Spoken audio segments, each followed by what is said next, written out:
Hoi! In augustus 2023 hebben we een cruise gemaakt vanuit Amsterdam naar Noorwegen met de MS Rotterdam van Holland America Line. In deze video laten we jullie het schip zien,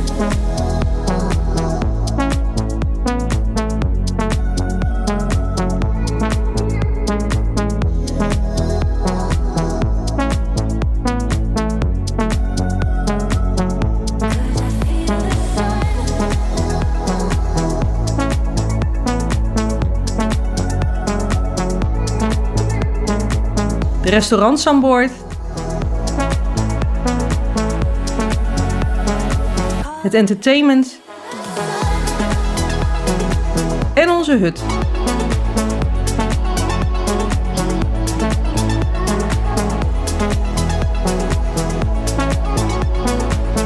We laten jullie ook de havens zien waar we zijn geweest en wat wij vanuit die havens hebben ondernomen.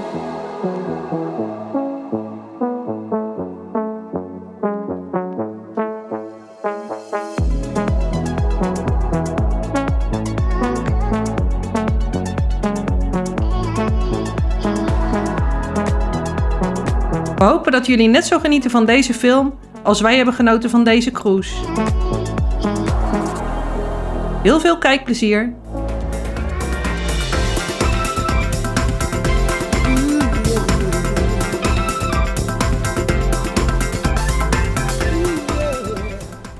Nou, het ergste is achter de rug. De koffers zijn ingepakt. Ik heb mijn gala kleding aan, zoals je ziet.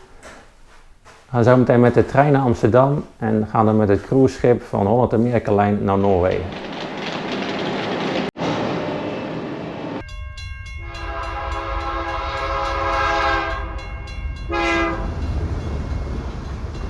Heb je ook zo'n hekel aan inpakken? Of is er iets anders waar je liever niet mee bezig bent als je op vakantie gaat? Laat het ons weten in de reacties. Hoi! Hoi. Nou, we zijn in Amsterdam. Op de achtergrond zie je het cruiseschip waar we zo dadelijk mee meegaan. De MS Rotterdam van de Holland America Line. En zoals je ziet is het prachtig weer, dus we hopen dat we het mee kunnen nemen naar Noorwegen. We zijn heel nieuwsgierig, want dit is onze eerste cruise met de Holland America Line.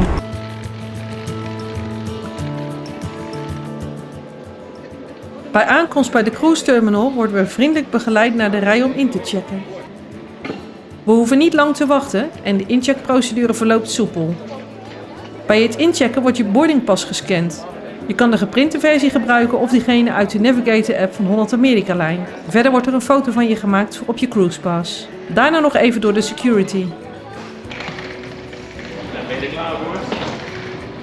En daarna via de passagiersbrug het schip op.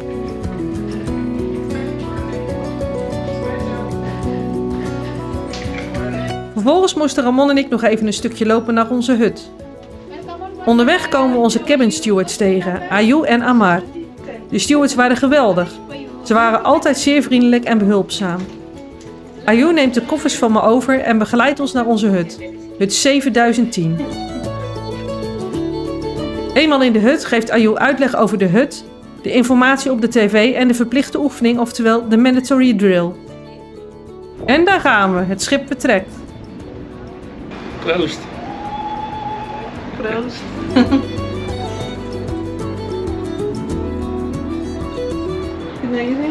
Jazeker. Natuurlijk bezoeken we ook de fitnessruimte aan boord. Voor mensen die dit leuk vinden is het een geweldige ruimte en tijdens het hardlopen of fietsen heb je een mooi uitzicht over het water. Bij ons is het eerlijk gezegd bij dit bezoek gebleven. Het zwembad en 3 jacuzzis. Ramon en ik waren regelmatig te vinden in de jacuzzi. 'S Avonds zijn deze over het algemeen wat rustiger dan overdag. Dus als je een jacuzzi voor jezelf wilt, dan kan je het beste 's avonds gaan. Bij dit zwembad kunnen ze het dak ook dicht doen, zodat het ook gebruikt kan worden bij minder mooie dagen. Het Dutch Café vonden we helemaal geweldig. Hier kan je typisch Hollandse snacks halen zoals bitterballen, een broodje kroket of een boterboel. In het begin van de cruise was het Dutch Café nog redelijk rustig zoals jullie kunnen zien. Hoe verder we in de week kwamen, hoe drukker het werd. Ze hebben ook lekkere biertjes. Hebben jullie ervaring met het Dutch Café? Misschien op een ander schip van Holland America Line? Laat het ons weten via de reacties.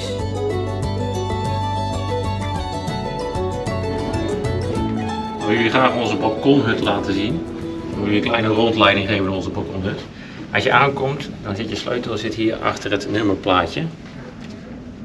En dit is een van de kaartjes die je dan daar vindt.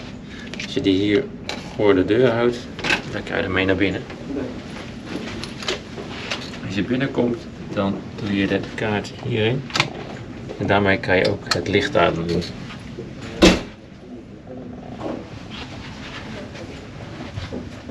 Kom verder.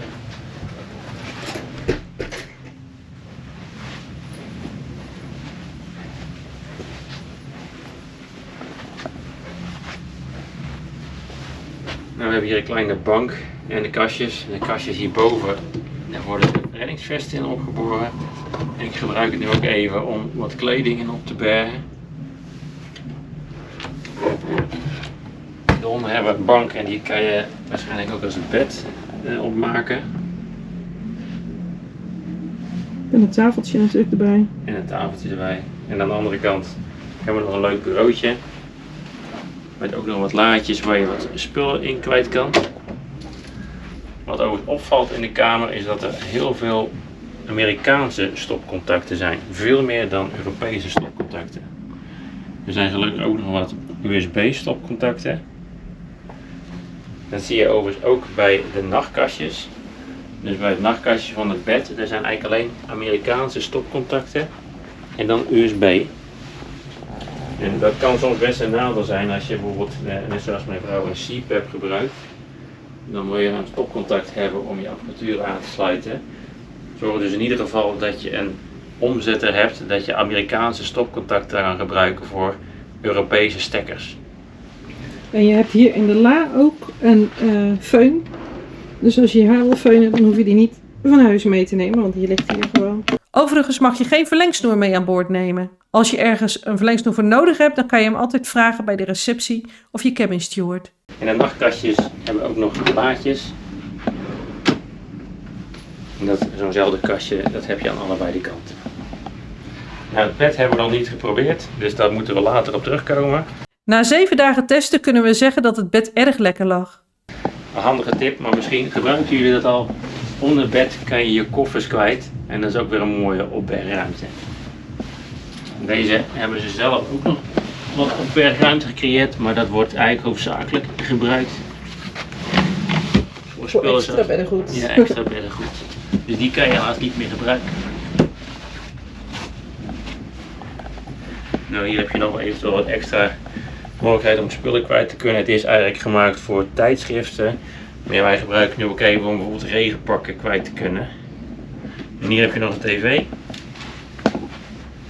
En daar zie je onder andere wat het weer is. En je kan ook opzoeken waar het schip vaart en dergelijke. En extra informatie over dining en drinks. Je rekening kan je bekijken wat je hebt uitgegeven, excursies boeken. Ja. En je kan het ook in de Navigator app van Holland America alleen op je telefoon bekijken. Klopt. En als je hier binnenkomt, dan krijg je op je tv ook de master drill te zien. En dan vertellen ze je de safety issues. Military drill.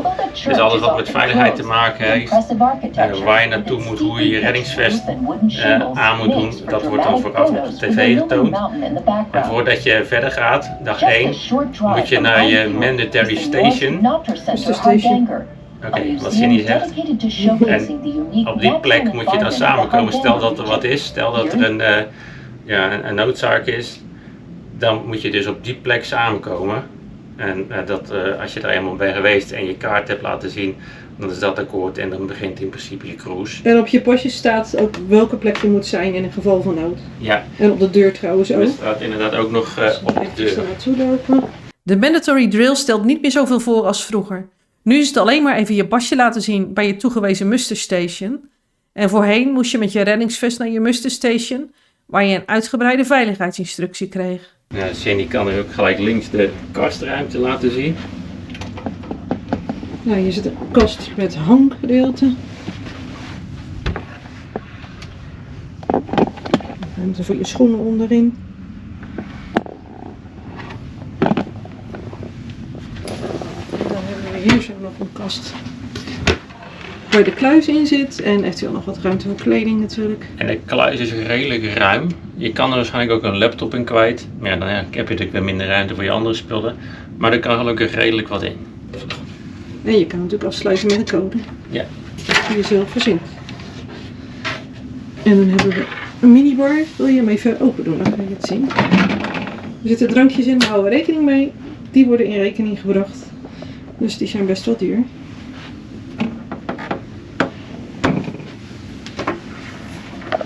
Hier hebben we nog wat laden. Hier doen we onder andere ondergoed in. En je hebt nog een la en dan ga je toiletspullen in kwijt.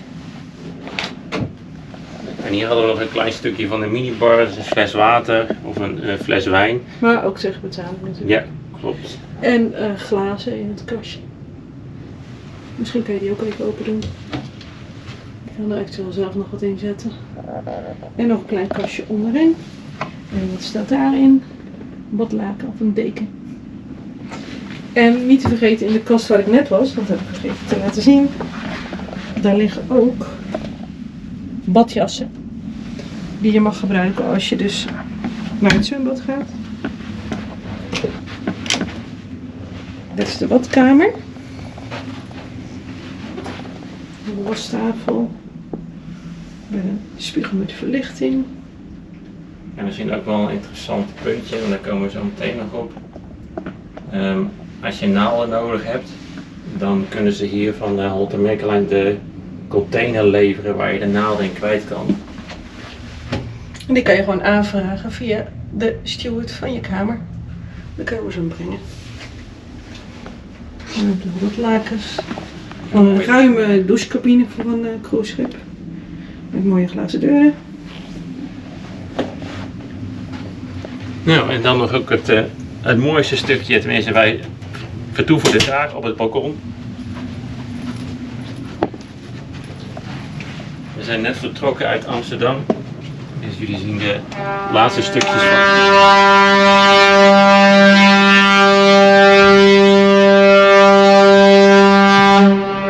Nou, dat zijn wij. Dat was de scheepshoren. We varen nu richting IJmuiden. En over niet al te lange tijd zullen we in de sluizen aankomen van IJmuiden.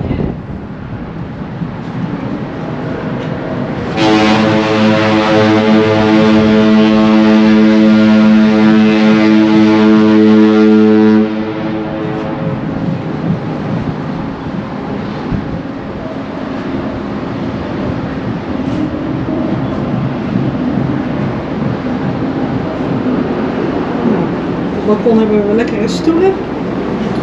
Ja, die hebben de Met de mogelijkheid voetenbank. om inderdaad de voetenbank er onderuit te halen. En deze stoelen zijn ook nog te verstellen. Je kan nog iets verder naar achter. Dus je kan lekker loungen op je balkon. En er staan 2 stoelen uiteraard. En een tafeltje. We naderen de sluizen van IJmuiden. En dan gaan we zo dadelijk de zee op om richting Noorwegen te gaan varen. Morgen zitten we heel de dag op zee.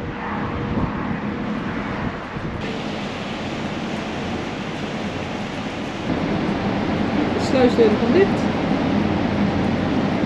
Het schip is maar net in de sluizen. Ja, het laatste stukje. En dan vertrekken we naar Noorwegen.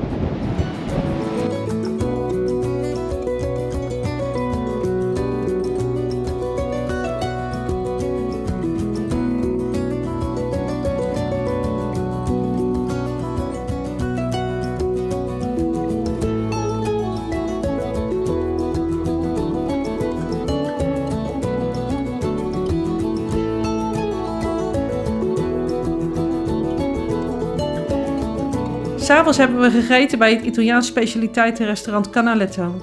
Ramon en ik zijn gek op Italiaans eten. Eerlijk gezegd viel Canaletto ons een beetje tegen. De bediening was goed, maar met name het hoofd- en nagerecht was wat ons betreft vlak van smaak.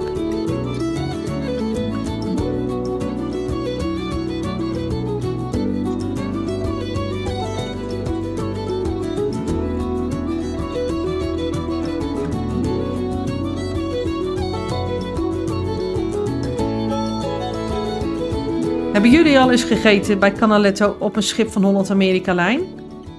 Wat zijn jullie ervaringen? Laat het ons alsjeblieft weten in de reacties.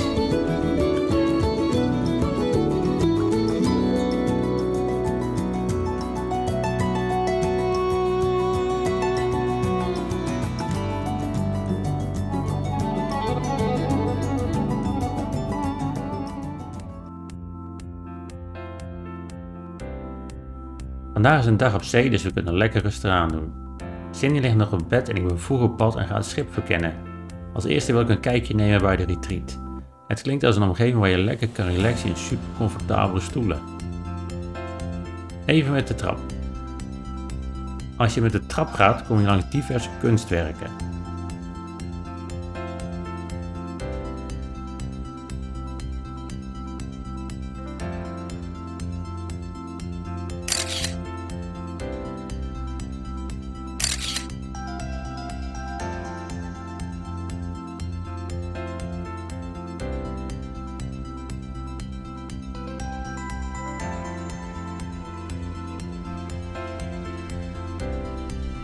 En daar zijn we dan, bij de retreat.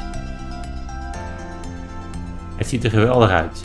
Helaas moet je voor toegang tot de retreat extra betalen. Overigens zijn bij beide zwembaden op het bovendek allerlei relaxstoelen beschikbaar die vrij toegankelijk zijn. Helaas zijn er dan ook weer mensen die een tasje op een stoel leggen om op die manier de stoel te reserveren. Is dat typisch Hollands? Wat denken jullie? Hier loop ik naar het voorste en hoogste deel van het schip welke toegankelijk is voor passagiers. Helaas krijgen we vanaf dit punt niet de neus of de boeg van het schip zien.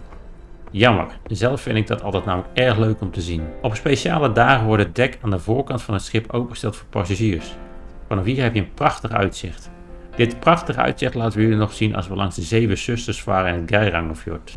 Nou, eens kijken of ik Cindy kan verrassen met een ontbijtje op bed. We gaan naar de Lido Market op dek 9. De Lido Market is het buffetrestaurant van Holland Amerika.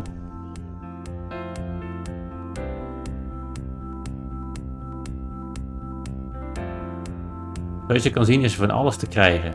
Veel kan je zelf pakken, maar er zijn ook best wel dingen waarvan je het personeel moet vragen het op te scheppen. Qua hygiëne is het opscheppen door het personeel natuurlijk beter. Wij willen vaak van alles uitproberen en dus overal een klein beetje van.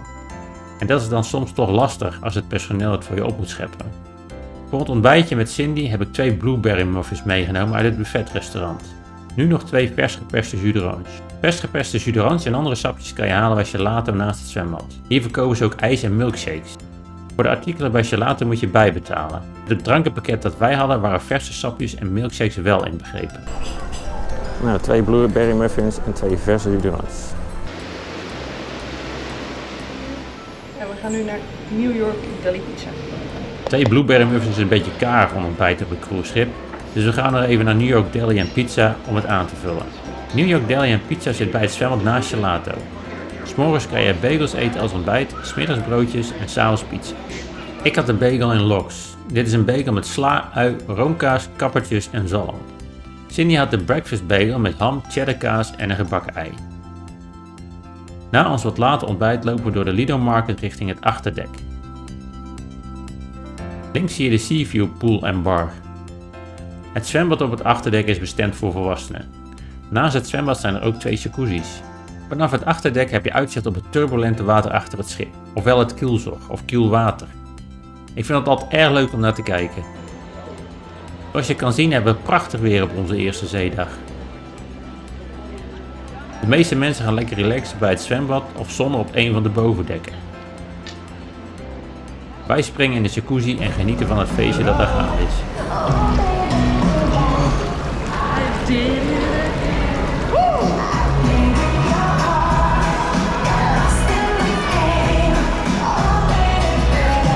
Daarna gaan we voor de lunch naar de Lido Market. Er is weer genoeg om uit te kiezen. Vooral heel veel lekkere gebakjes.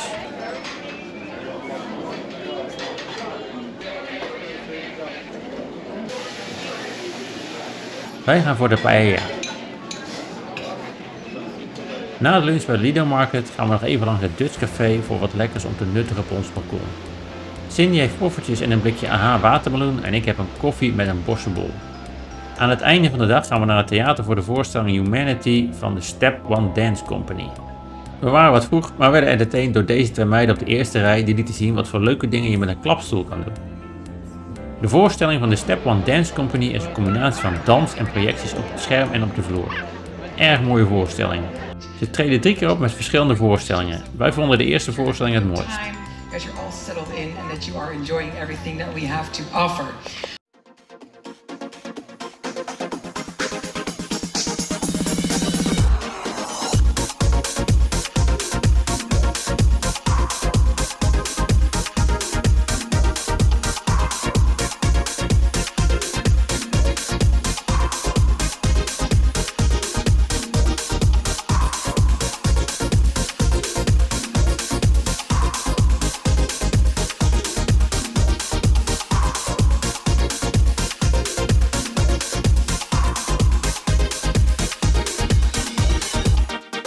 de voorstelling gaan we eten in de dining room. I'm in already. I'm already in. Yes, you're in. Je kan vooraf reserveren, maar dat moet niet. Wij hadden voor deze avond wel gereserveerd, maar moesten toch even wachten. Geen probleem, zulk personeel. De dining room is het grootste restaurant van de Emmers Rotterdam. Het restaurant is verdeeld over 2 verdiepingen.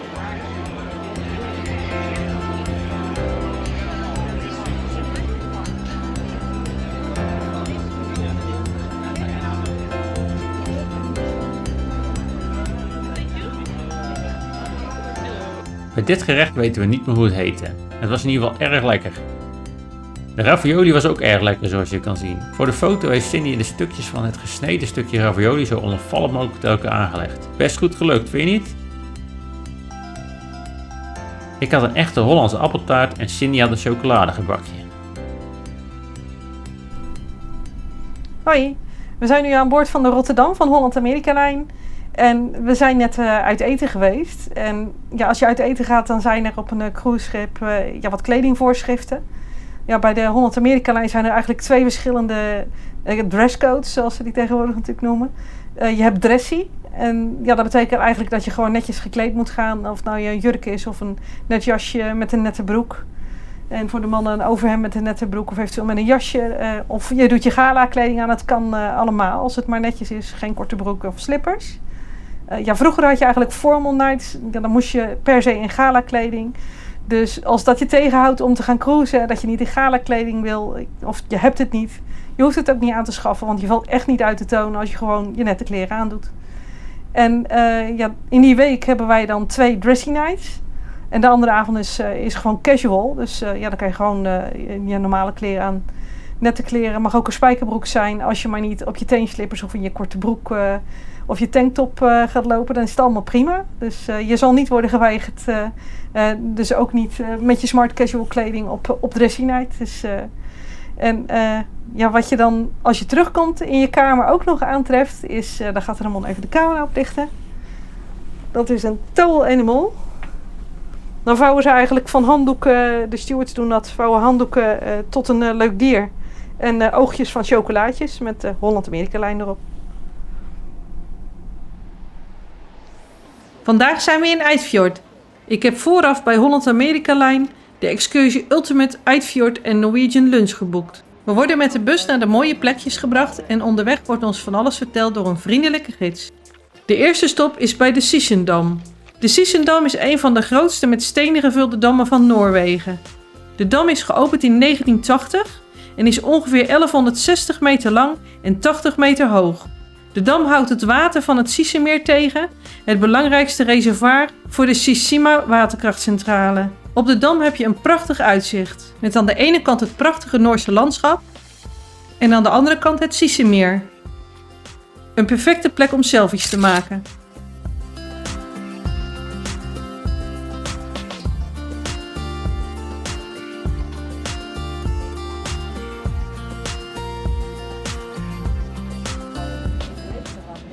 We gaan verder naar de volgende stop, de Veuringfossen. Fossen is Noors voor waterval. Wat een uitzicht!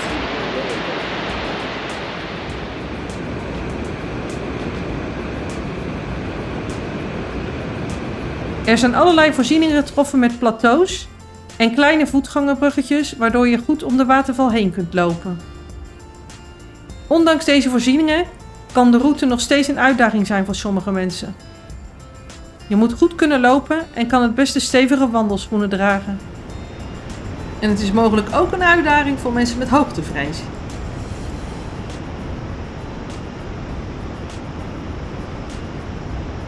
Dit is toch prachtig, vinden jullie ook niet?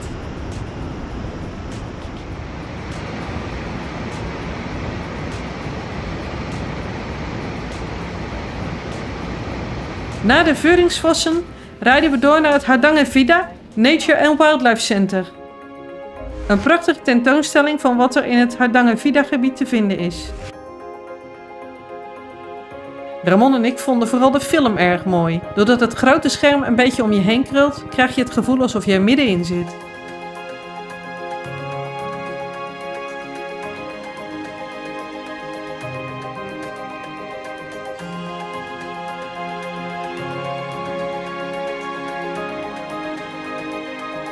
Vervolgens rijden we weer terug naar Eidfjord om te gaan genieten van een typisch Noorse lunch.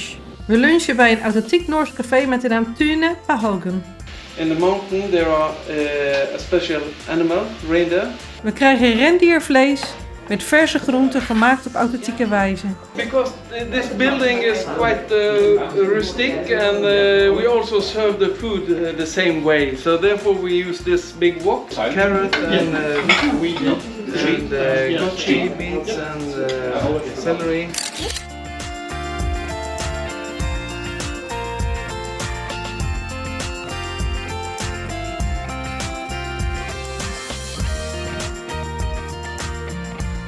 Het was heerlijk. Vanaf het restaurant kunnen we teruglopen naar het schip en Ramon en ik gaan nog even rondkijken in Eidfjord. We komen langs deze houtbewerker die zelfgemaakte violen verkoopt. We willen even binnenkijken, maar zijn niet welkom met onze camera's. We kunnen jullie hier dus niets van laten zien. Het oude kerkje van Eidfjord. En een paar mooie huisjes.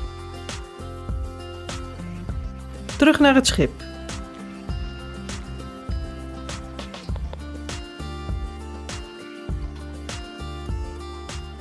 Een van de excursies die werd aangeboden was een vlucht met een watervliegtuig. Je maakt dan een vlucht over het Hardangerfjord en het Hardangervidda bergplateau. Waarschijnlijk prachtig, maar ook erg prijzig. Nog wat mooie plaatjes van de MS Rotterdam met het Hardangerfjord op de achtergrond.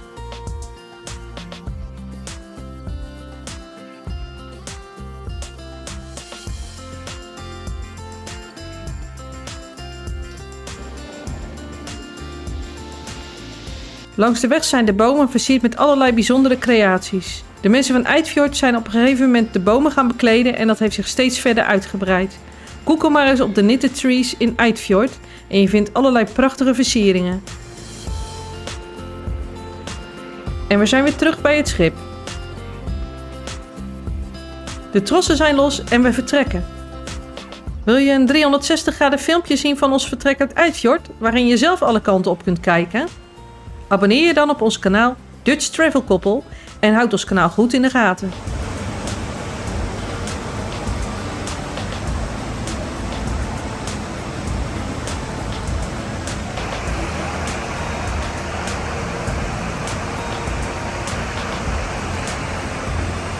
We gaan nu varen door het Hardangerfjord en moeten onder de Hardangerbrug door. Deze brug heeft een doorvaarhoogte van ongeveer 55 meter. Er is ons door kapitein Werner Timmers verteld dat het schip er net onderdoor kan. Samen met een hoop andere mensen staan we boven op het schip om mee te maken dat het schip zo dicht onder de brug doorvaart.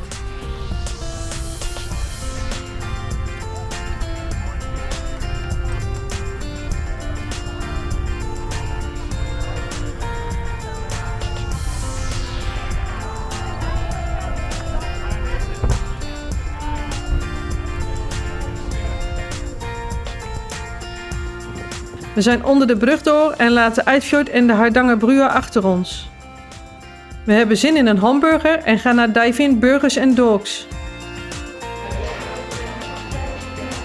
Dive-In Burgers & Dogs zit op dek 9 bij het zwembad tegenover Gelato.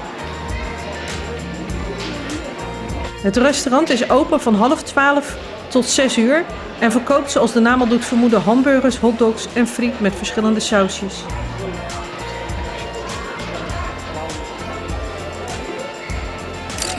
Ramon en ik hebben allebei de Cannonball Burger gekozen, een prima burger.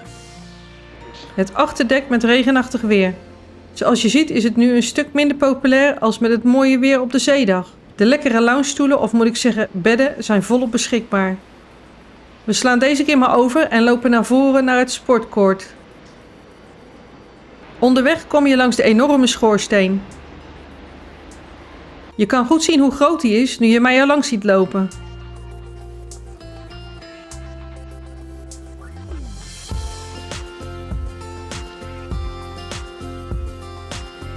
Je kan zelfs padellen aan boord. Wat een bikkels. Tijd voor een selfie.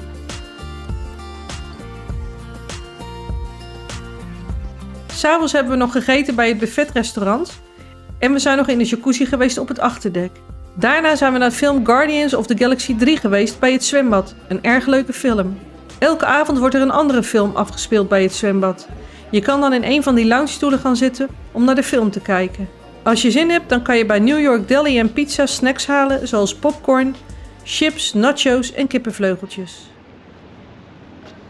I really like that area. It's super comfortable. But that's just it is.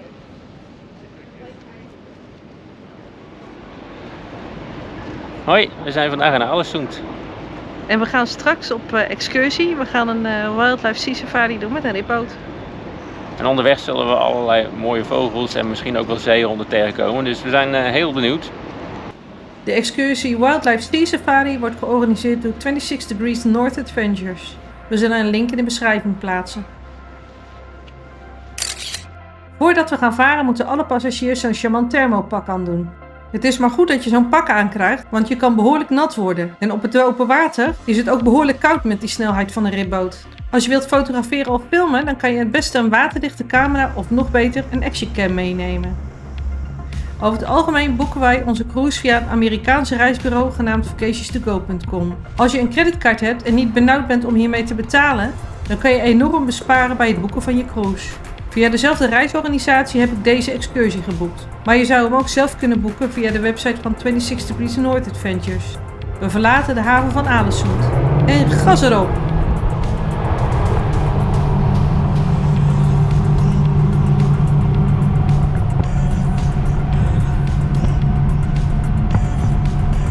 Hier vaart hij nog lang niet op volle snelheid. Voor maximale snelheid moet het water rustiger zijn. Gelukkig hadden we dat nog aan het eind van onze tour. En daar zijn de zeehonden.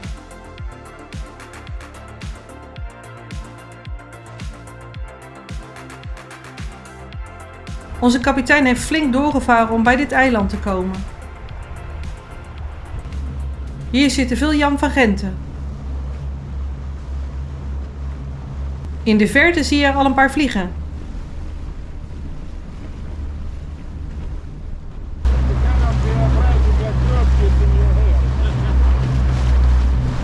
Volwassen Jan van Genten zijn circa 89 tot 102 centimeter groot en 2,5 tot 3 kilo zwaar en kunnen als ze hun vleugels volledig uitstrekken 170 tot 180 centimeter breed zijn. If you are watching the nest up here, you can see some green and pink material. De vogels zijn prachtig om te zien. Ze maken hun nesten tegen de rotswanden aan. See that green and pink material? And that is all fishing nets. Als je goed kijkt, dan kan je zien dat de vogels voor hun nest menselijke materialen gebruiken zoals delen van een visnet. We moeten weer verder.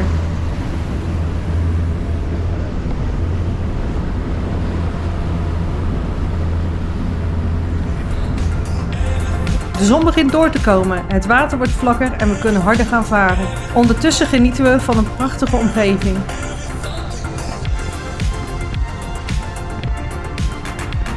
In de verte verschijnt de Giskebrug. Als we onder de brug doorvaren, krijg je een goede indruk van de snelheid waarmee we varen.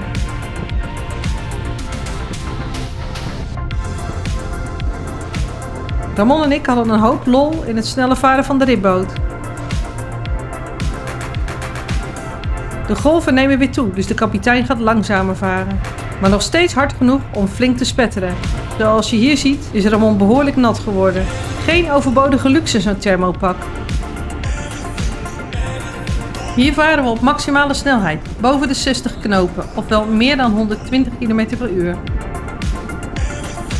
Dat is voor op het water echt super snel en omdat je met een ripboot zo dicht op het water zit, beleef je de snelheid nog intenser. Wow, dat was echt een geweldige trip. Zo snel als we daar net over het water gingen, zo rustig kabbelen we nu richting de aanlegsteiger. Een tip, als je spullen mee wilt nemen, neem dan een waterdichte tas mee. Deze tas kan je vastklikken aan je stoel. We zullen een voorbeeld in de omschrijving zetten.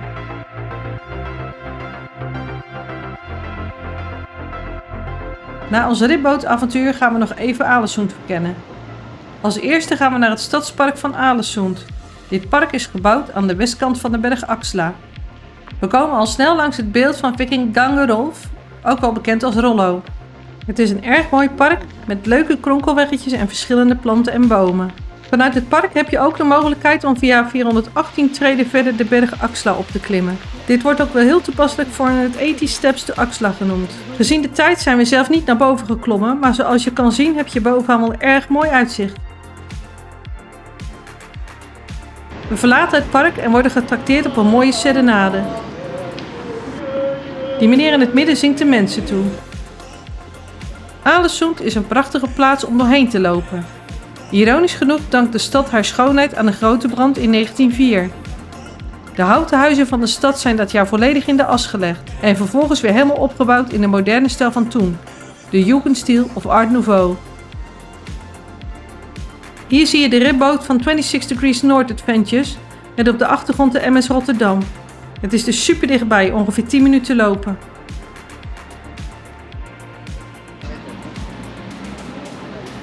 We zijn alweer bijna bij het schip. Nog 1 keer naar dat mooie haventje kijken met die mooie gekleurde huisjes. Ik hou ook erg van fotograferen. Hier een paar foto's die ik in Alesund heb gemaakt.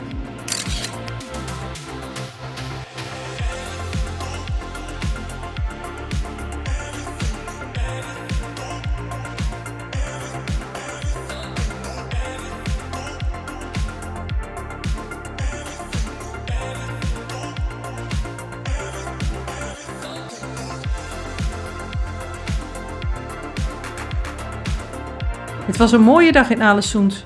Nu weer terug het schip op. Onderweg naar onze hut komen we langs deze kleine art gallery.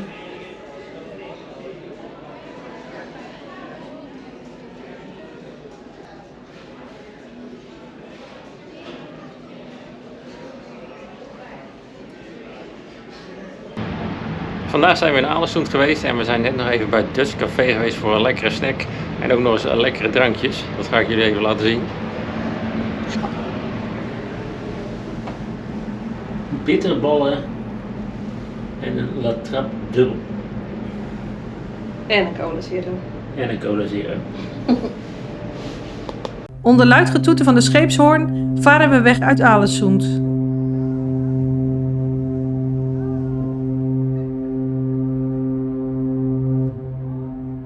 De foto's gemaakt door de fotografen van de MS Rotterdam kan je bekijken in de Photoshop op dit soort digitale panelen. Als je een foto leuk vindt, dan kan je deze aanschaffen met je cruisecard. De fotografen kunnen op verschillende momenten foto's van je maken. Bijvoorbeeld als je net het schip afkomt of als je netjes gekleed aan tafel gaat voor het avondeten. Ze maken ook opstellingen voor fotoshoots waar je bijvoorbeeld met het schip op de achtergrond op de foto kan. Vandaag gaan we eten in de dining room. We krijgen deze keer een tafeltje op de eerste verdieping van het restaurant.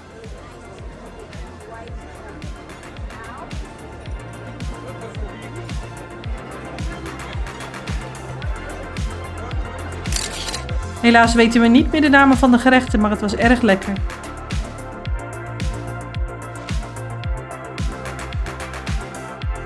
Bij de hoofdgerechten konden we niet kiezen, we hebben toen 2 hoofdgerechten mogen nemen.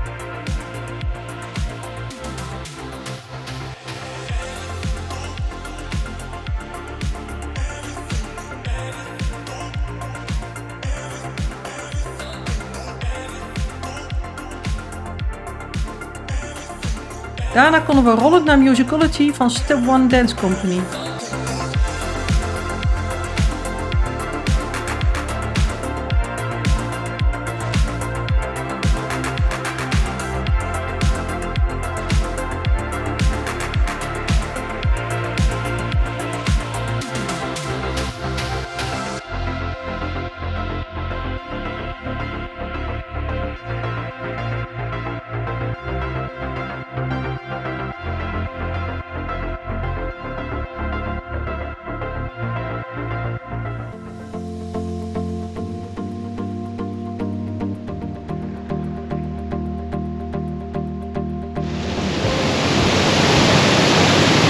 Vandaag zijn we in Geiranger. Zoals je ziet is het niet altijd best weer. Hopelijk zijn we een beetje te verstaan bij die waterval. Maar er zijn wel hele mooie dingen te zien hier. We zijn met een Renault Twizy die we hebben gehuurd in het Geiranger centrum. En daar zit dan een navigatie in met een hele route. En die brengt je naar de uitkijk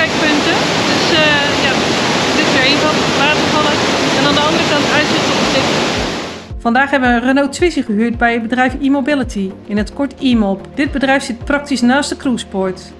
Dit is hem dan.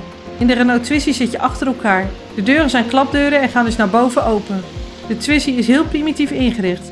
Enkel het noodzakelijke zit erin en de deuren van de Twizy hebben geen ramen. Eerst moet de passagier instappen en daarna de bestuurder. De passagier kan dus ook niet uitstappen zonder dat de bestuurder is uitgestapt. En voor mensen met claustrofobie, ik zou het even overslaan. Er zijn een paar puntjes waar je rekening mee moet houden.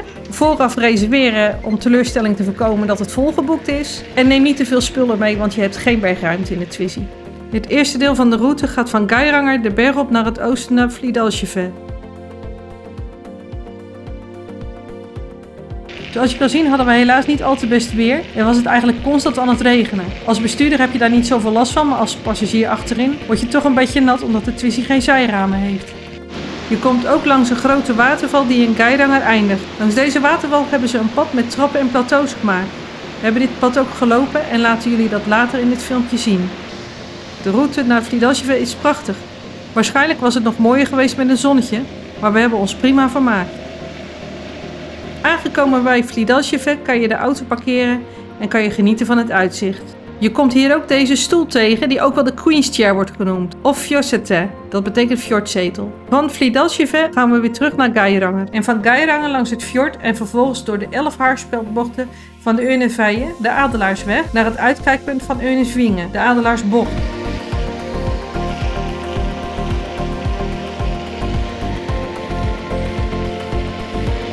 Er zijn ook nog bikkels die op de fiets gaan. Wel een elektrische fiets, maar toch. Onderweg naar Geiranger maken we nog even een tussenstop om een waterval te bekijken.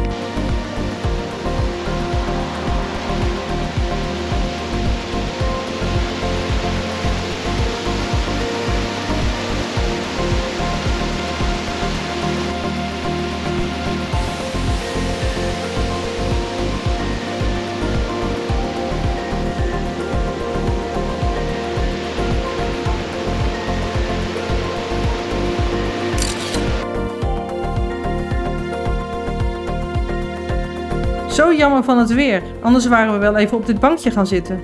Wat een plaatje.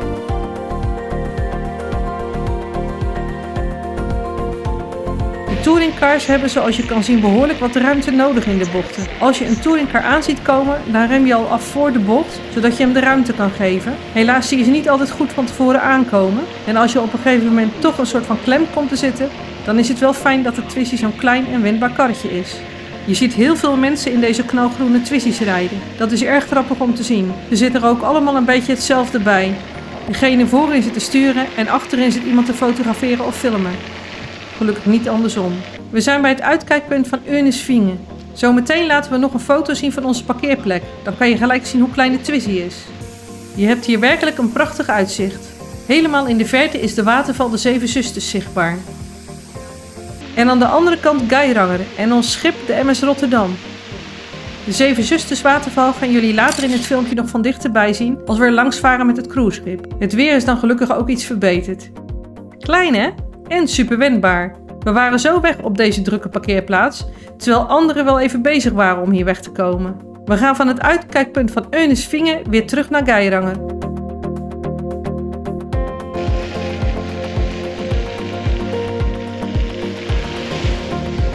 In de verte zie je hier nog even de Zeven Zusters waterval.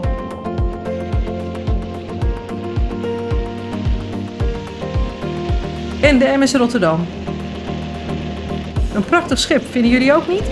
Na 2 uur moeten we helaas weer afscheid nemen van de Twizy. We vonden het een geweldige ervaring. Het enige is misschien dat 2 uur best kort is. Wil je de gehele route doen, dan heb je niet veel tijd tussendoor om te stoppen en even rond te kijken. Ondanks dat kunnen we jullie deze tour zeker aanraden. We zullen een link van deze tour plaatsen in de beschrijving. Ramon en ik zijn doorgelopen naar de Stortvossen, ofwel de grote waterval. Deze loopt door Geiranger heen. Er is een wandelpas langs de waterval. Ook als het niet regent kan je hier behoorlijk nat worden.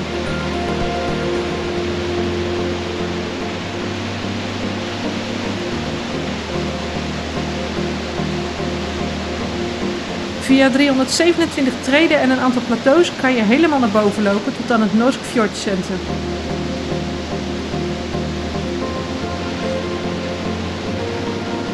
Even een ijsje eten bij het Norsk Fjord Center. Na het ijsje gaan we even rondkijken in Geiranger. Vlak bij de cruiseport zijn er van allerlei winkeltjes en cafeetjes. Eén daarvan is Geiranger Brygge, met een terras met uitzicht op het schip. Een prima plek om wat te gaan drinken. Ramon kon het niet laten om een biertje van de Geiranger brouwerij te drinken. Het biertje kostte 110 Noorse kronen, wat ongeveer €9,30 is. Maar gelukkig was het wel een lekker biertje.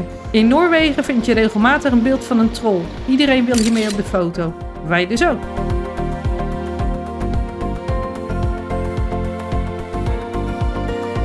Bij een van de winkeltjes, genaamd Geiranger Sportscar Rentals, kan je ook Noorse bruine kaas proeven.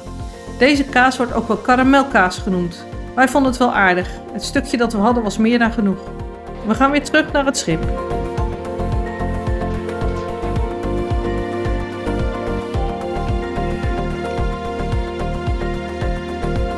Vanuit Geiranger starten we de cruise door het Geirangerfjord. Dit is een van de mooiste, misschien wel het mooiste fjord van Noorwegen. Op de MS Rotterdam is het dek aan de voorkant van het schip opengesteld, zodat we een prachtig uitzicht hebben. Dit is Fridarun of Skokeflagfossen. Het is een van de mooiste watervallen in het Geirangerfjord en gelegen tegenover de Zeven Zusters watervallen. De legende van de Zeven Zusters is dat de Zeven Zusters speels de berg afdansen, terwijl de vrije Fridarun speels flirt vanaf de overkant van het fjord. De vrije probeerde de Zeven Zusters ten huwelijk te vragen, maar slaagde daar nooit in. De Zeven Zusters waterval is de rivier Knivsfjordvatnet die over 300 meter naar beneden valt in 7 afzonderlijke stromen. De grootste verticale val van de waterval is ongeveer 250 meter. Ramon en ik hebben in 2014 een cruise gemaakt naar Noorwegen met de Celebrity Constellation. Kapitein Tassos van de Celebrity Constellation was erg trots op zijn donut. Met de donut draaide hij het schip 360 graden rond, zodat je alles goed kon zien. Onze kapitein Werner Timmers maakte bij de Zeven Zusters een donut met de MS Rotterdam. In de vorm van de Fridarun waterval kan je een fles zien. Dit past goed in het verhaal van de Zeven Zusters. Omdat de vrije geen van de Zeven Zusters kon verleiden, is hij uiteindelijk aan de fles gegaan.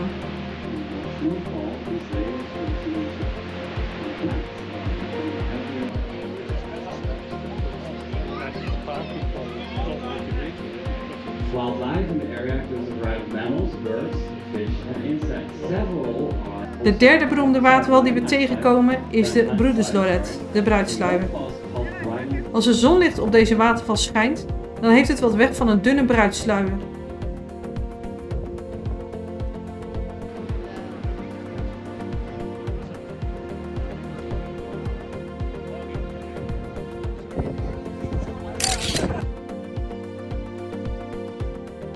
S'avonds gaan we nog naar een optreden van Iris Kroes. Mocht je de gelegenheid hebben om naar een optreden van Iris Kroes te gaan, dan zouden we dat zeker doen.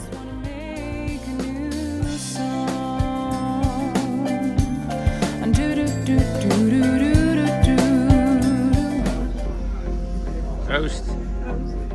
Ramon en ik doen nog even een drankje in de Ocean Bar. S'avonds is er de Orange Party met bijzondere Hollandse hapjes, zoals oliebollen. Morgen gaan we naar Bergen, onze laatste stop in Noorwegen.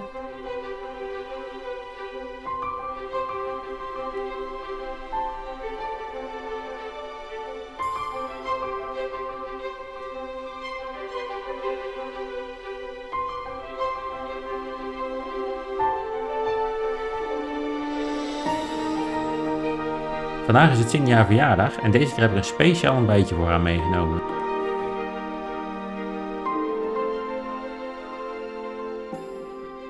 'S Morgens gaan we naar New York Deli & Pizza voor een zelf samengestelde bagel en een bakje fruit. Hoi, vandaag zijn we in Bergen. En we zijn hier vandaag onder andere een street art route aan het lopen die ik via een app heb gevonden. En dit is de eerste van een lokale street artist.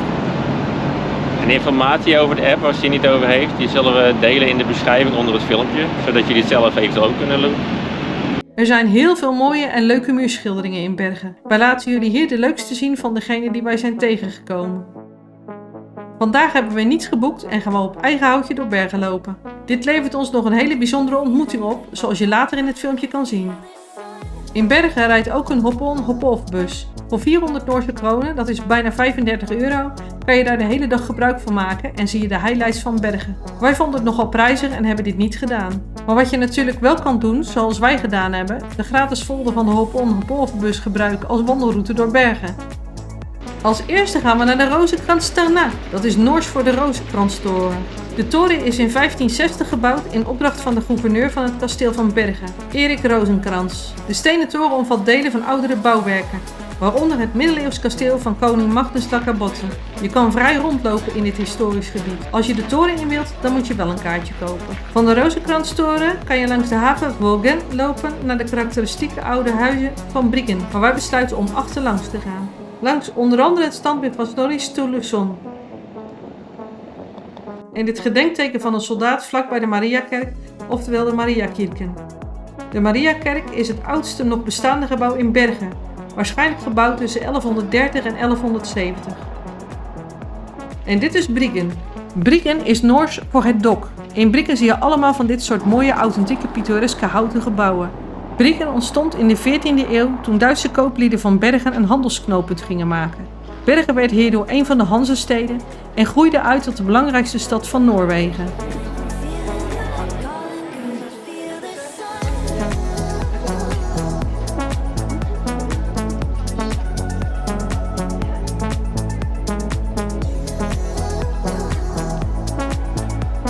We gaan nog even kijken bij Margrethe Stinesse Ceramiek. Zij maakt de mooiste dingen. Kijk maar eens op haar Instagram pagina.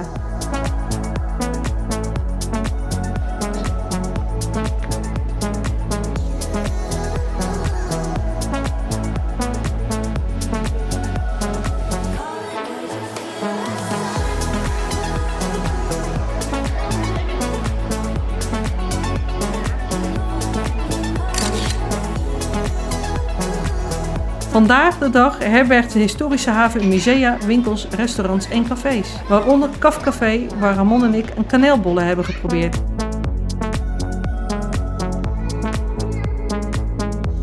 Erg lekker. We verlaten Briggen en je raadt nooit wie we daar in Bergen tegenkwamen. Bumblebee van de Transformers. Iedereen komt met Bumblebee op de foto.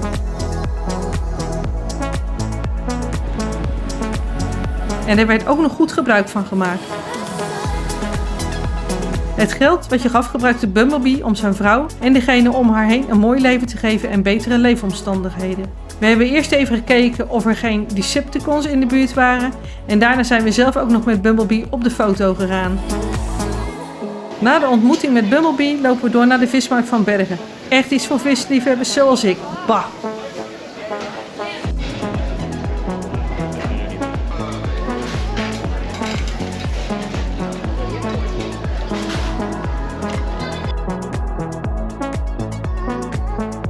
Als je over de vismarkt loopt, dan kom je aan de andere kant van de haven Vågen. Hier heb je onder andere het toeristenkantoor van Bergen en je hebt een geweldig uitzicht over de haven Vågen en de gekleurde huisjes van Briggen.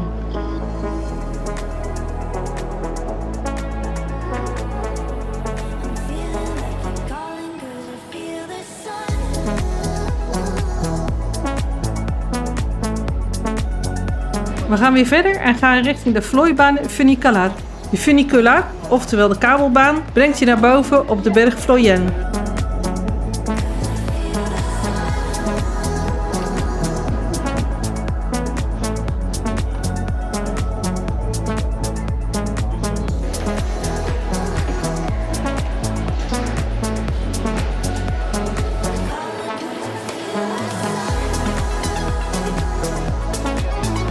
Boven op de berg heb je een geweldig uitzicht over Bergen.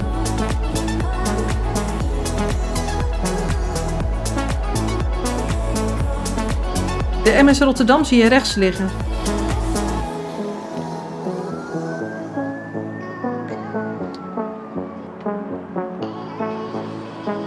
Bovenaan heb je een groot restaurant, een speeltuin voor kinderen en kan je van allerlei wandelroutes starten.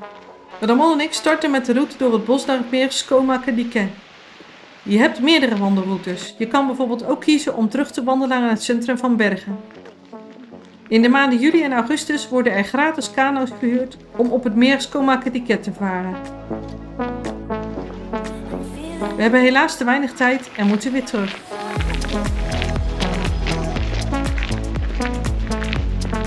Het is hier erg mooi om te wandelen.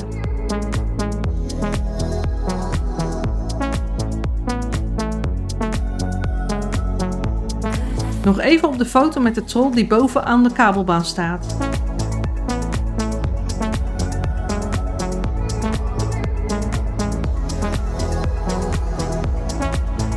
En we lopen weer terug naar het schip. Bij het schip hebben een paar mannen van het mooie weer gebruik gemaakt en zijn gaan vissen. We hadden trouwens heel veel mazzel met het weer in Bergen. Gemiddeld valt er 266 dagen in een jaar regen in Bergen. Wij treffen het dus. Terug aan boord word ik toegezongen door onze steward Ayu en vind ik dit leuke presentje op bed. Er zit een felicitatiekaartje bij van de kapitein en de bemanning om me te feliciteren. Erg leuk.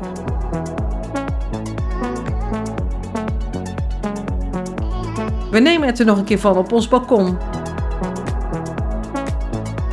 Met een lekker drankje en bitterballen.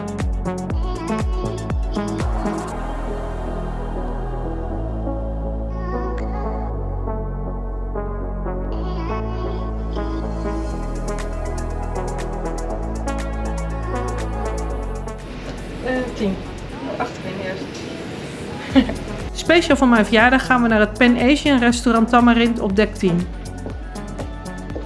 We hebben niet alles op de foto gezet, maar we hebben erg lekker gegeten bij Tamarind. Voor wat betreft de drankjes, ik heb een cucumber mojito en Ramon heeft de wasabi cocktail met liedjeslikeur. Erg lekker. De wasabi cocktail is de favoriete cocktail van Ramon geworden op de MS Rotterdam. Deze kan je alleen bij Tamarind krijgen, maar maak je geen zorgen. Je kan ook alleen voor een drankje naar Tamarind gaan. Op de terugweg stoppen we nog even bij het kunstwerk dat we het leukste kunstwerk van de MS Rotterdam vinden. Wat vinden jullie? Hebben jullie een voorkeur? Hoi, nou daar zijn we weer. Vanavond hadden we weer een dresscode. Dressy. Dus vandaar dat ik een dressy aan heb. Ja. We hebben het iets netter dan de vorige keer. Deze keer was Cindy jarig, we hadden iets te vieren. Dus we dachten van nou, we gaan deze keer uitpakken. Dus we hebben onze netste kleding aangetrokken en dat zien jullie nu. Ja, we zijn naar Tamarind geweest, het Pan Asian restaurant. En ja, het was wel opvallend dat wij de enige eigenlijk waren die een beetje netjes waren. Dus als je op cruise wilt, hoef je niet per se gala kleding aan. Dat hadden wij ook niet, want anders hadden we helemaal uit de toon gevallen, denk ik. Ja, ja. Ja, de mensen zijn over het algemeen wel netjes gekleed, maar ja, dit was misschien iets te netjes. Maar wil je netjes gekleed gaan, dan kan het natuurlijk allemaal geen probleem. Maar het moet niet. Dus, en we zijn speciaal naar de Chinees geweest vanavond. Dat is een restaurant waarvoor je normaal gesproken moet bijbetalen. Maar we zijn dus vanavond speciaal naartoe geweest vanwege Cindy de verjaardag. Dus we hadden dat te vieren. We hebben ook nog een paar heerlijke cocktails op. Dat zetten we ook nog wel in de beschrijving onder het filmpje welke wij hebben uitgekozen. Ja, en je had een Japans biertje op. En een Japans biertje, dat was ook erg lekker. Dus we hebben genoten vanavond. 'S'avonds gaan we nog even naar de Chocolate Surprise op de Music Walk, waar ze allerlei lekkere hapjes uitdelen. Hapjes met chocola uiteraard.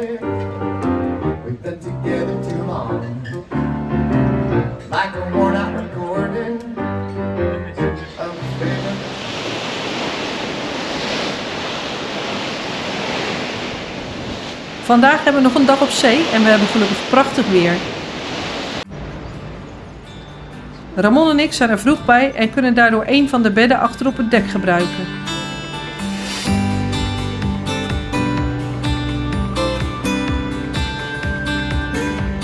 Onderweg krijgen we gezelschap van 3 Jan van Genten die met het schip meevliegen. Een Jan van Gent begint geheel bruin en wordt na het eerste jaar elk jaar wat witter. Na 4 tot 6 jaar hebben de vogels het volledige volwassen kleed. Overwegend wit met zwarte vleugelpunten, een gelige kop en zwart omrande ogen. Dit is een jonkie.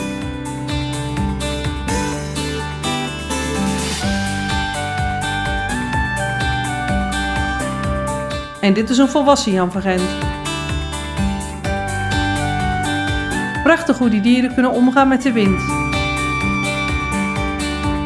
Gewoon tijdens het zweven in de lucht even op je rug krabben. Of wassen, dat kan natuurlijk ook.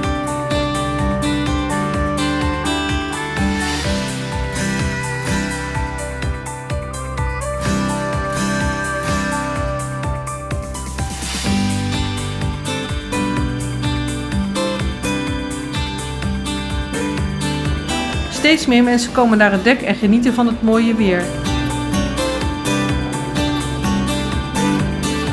Op het achterdek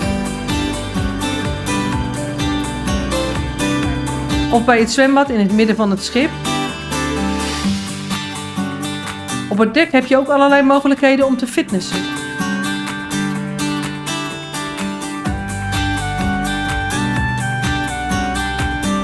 En je kan basketballen en padellen.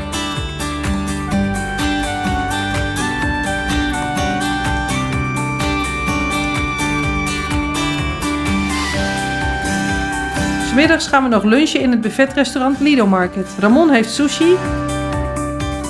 En we zijn allebei naar het Bokstation gegaan met dit als resultaat. Daarna hebben we nog lekker op het dek rondgewandeld en hebben we ook nog wat leuke selfies gemaakt.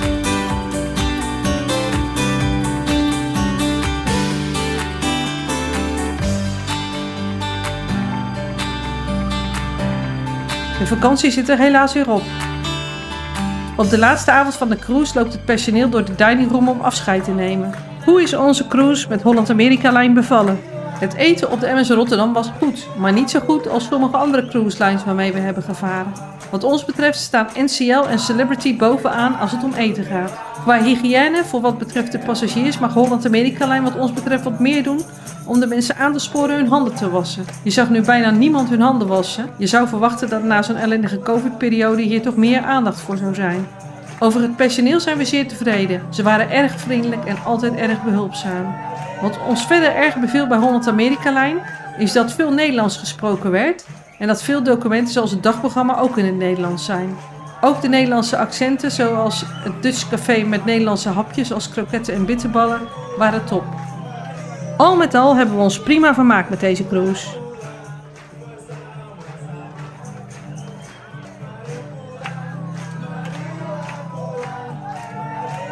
We hebben voor volgend jaar weer een nieuwe cruise geboekt. Volgend jaar gaan we met de Celebrity Silhouette vanuit Rotterdam naar IJsland en Ierland.